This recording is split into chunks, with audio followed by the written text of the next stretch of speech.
ദൈവനാമത്തിന് മഹത്വമുണ്ടാകട്ടെ. ഇന്നത്തെ പ്രഭാത ധ്യാനത്തിനായി 30-ാം സങ്കീർത്തനം 5-ാം വാക്യം.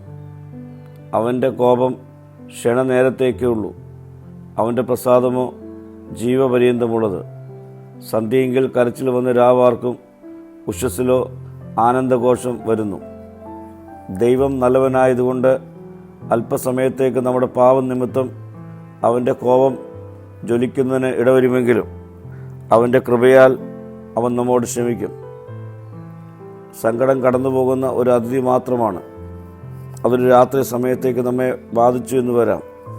എന്നാൽ ഉഷസ്സാകുമ്പോൾ അത് നമ്മെ വിട്ടുപോകും. ഉദയം തൽസ്ഥാനത്തേക്ക് സന്തോഷമായി വന്നു ചേരുകയും ചെയ്യും.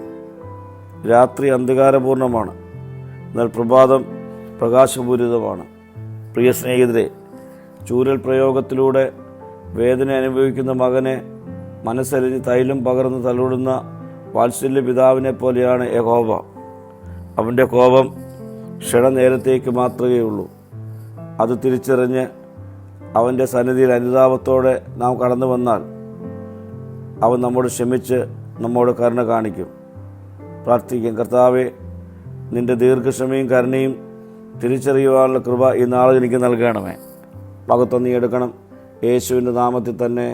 ആമീൻ.